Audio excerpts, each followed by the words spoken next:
ஓம் நமோ நாராயணாய. ஆண்டாள் திருவடிகளே சரணம்.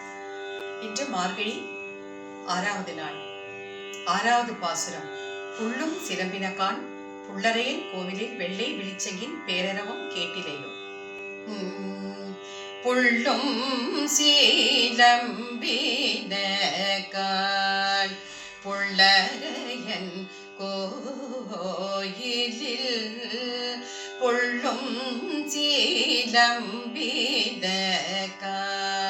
புள்ளரையன் கோயிலில் வெள்ளை விழிச்சங்கின் பேரரவம் கேட்டிலையோ. பிள்ளாய் எழுந்திராய்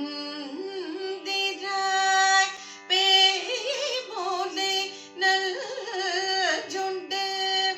பிள்ளாய் எழுந்திராய் பேய்மூலை நல்ஜுண்டு.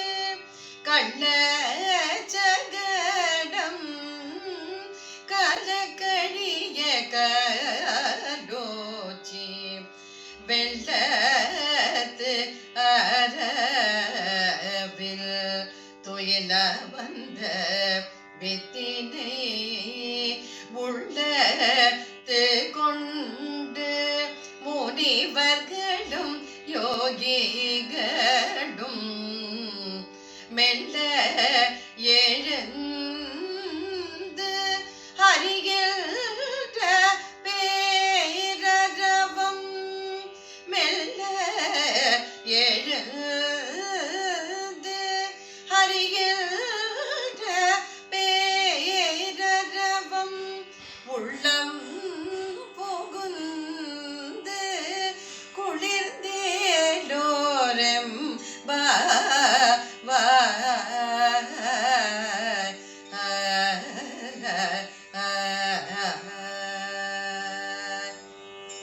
இந்த திருப்பாவையிலும் ஆண்டாள் உறங்கிக் கொண்டிருக்கும் மற்றொரு தோழியை எழுப்புறார். என்ன சொல்றா? புள்ளும் சிலம்பினகான் புள்ளரையன் கோவிலில் வெள்ளை விழிச்சங்கின் பேரரவம் கேட்கலையோ. புள்ளும் சிலம்பினகான் வைகரி பொழுது அழகாக பொழுது விடிந்து விட்டது. கீச்சு கீச்சிற பறவைகள் எல்லாம் அழகா சத்தம் எழுப்பிக் கொண்டு செல்கின்றதே, அதுவும் காதல விழலையா? புள்ளரையன் கோவிலில் வெள்ளை விழிச்சங்கின் பேரரவம் கேட்கலையோ.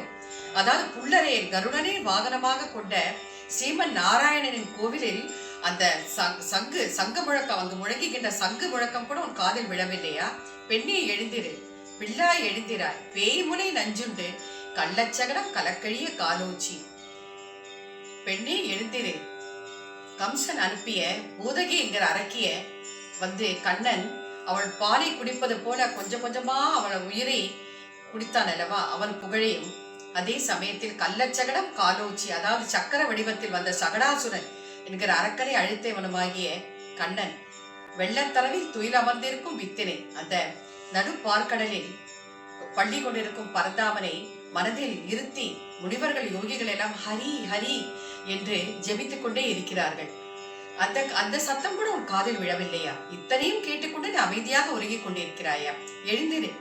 அந்த ஹரி நாமத்தை நீயும் உள்ளே வாங்கிக் கொண்டு மனசு நாம் எல்லோரும் குளிர்ந்து சேர்ந்து எல்லோரும் அவன் நாமத்தை ஜெபிப்போம்.